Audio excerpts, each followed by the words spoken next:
নমস্কাৰ, মোৰ নাম অনুভূতি তামুলী আৰু মোৰ ঘৰ দেৰগাঁৱৰ বঙালগাঁও অঞ্চলত ৯ নং ৱাৰ্ড আৰু মোৰ মাৰ নাম গীতালী বৰা তামুলী আৰু দেউতাৰ নাম সিদ্ধাৰ্থ শংকৰ তামুলী।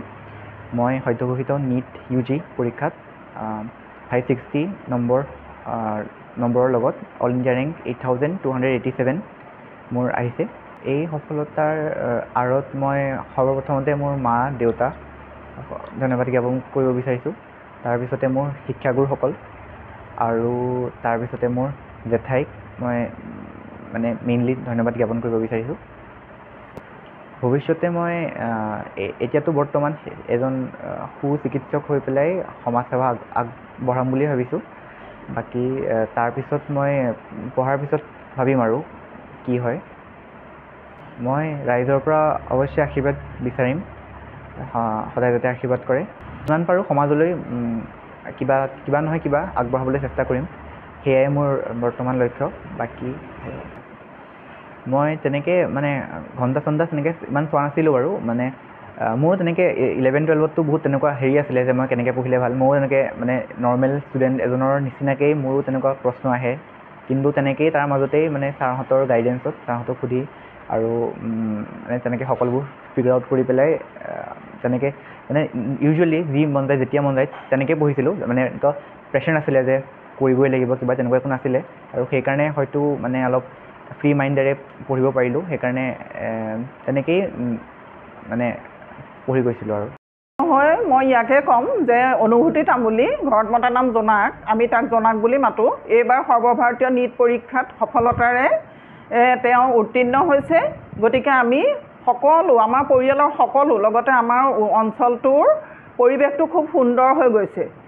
সৰুৰে পৰা সকলো দিশত পাৰ্গত অনুভূতি তামুলী পঢ়াৰ ক্ষেত্ৰতো কৰা পৰিশ্ৰম আমি দেখি আহিছোঁ। তেওঁ যথেষ্ট কষ্ট কৰে, য'তে ত'তে ঘূৰি নুফুৰে, স্কুললৈ যোৱা টাইমত যায়, বাকী টাইমত পঢ়ে, ৰেফাৰেঞ্চ বুক বা বিভিন্ন কিতাপ, বৰগীত গায়, গান গায়, তেওঁ তাবলা বজায়, খোল বজায়, হাৰমনিয়াম বজায়, সকলো ক্ষেত্ৰতে তেওঁ পাৰদৰ্শিতা আমাক দেখুৱাই আহিছে। খুব ভাল পাওঁ তেওঁক, খুব সুন্দৰ মনৰ এটি ল'ৰা। গতিকে আমি তেওঁক সৰুৰে পৰাই পাইছোঁ আৰু এতিয়া আমি বিশেষকৈ এই সৰ্বভাৰতীয় যি NEET পৰীক্ষাৰ আমাৰ ৰিজাল্ট দিছে, সেই ৰিজাল্ট পাই আমি অধিক আনন্দিত হৈ পৰিছোঁ। খুব সুন্দৰ অনুভৱ। আমি আশা ৰাখিছোঁ আমাৰ নৱপ্ৰজন্ময়ো তেওঁ পথৰ পাথেয় হওক। এতিয়া ভৱিষ্যতে তেওঁ এজন সুচিকিৎসক হৈ যাতে আমাৰ সমাজলৈ এজন সুচিকিৎসক, দক্ষ চিকিৎসক হিচাপে সমাজলৈ সেৱা আগবঢ়াব পাৰে, তাৰ কাৰণে মই প্ৰভু ভগৱন্তৰ শ্ৰীচৰণত সেৱা ধৰিলোঁ। মোৰ ভাগিন অনুভূতি তামুলী। অনুভূতি তামুলীৰ যি সৰ্বভাৰতীয় পৰ্যায়ৰ NEET পৰীক্ষাত যি সফলতা লাভ কৰিছে, তাৰ কাৰণে আমি নথৈ আনন্দিত হৈছোঁ। তেখেতৰ বহুদিনীয়া চেষ্টাৰ ফলত, বিশেষকৈ যোৱা বছৰটো অতি কঠোৰভাৱে তেওঁ কষ্ট স্বীকাৰ কৰি এই সফলতা লাভ কৰিছে। আচলতে সফলতা অতি সহজতে নাহে, কষ্ট কৰিলেহে আহে।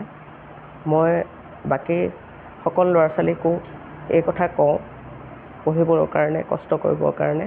তেওঁ এই সফলতাত আমি আনন্দিত হৈছোঁ।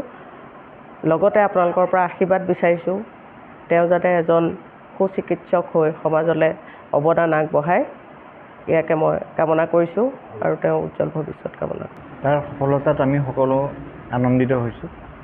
তাৰ যিখিনি ইচ্ছা আছিলে সেইখিনি পূৰণৰ উদ্দেশ্যে আগবাঢ়িছে বুলি ভাবিছোঁ।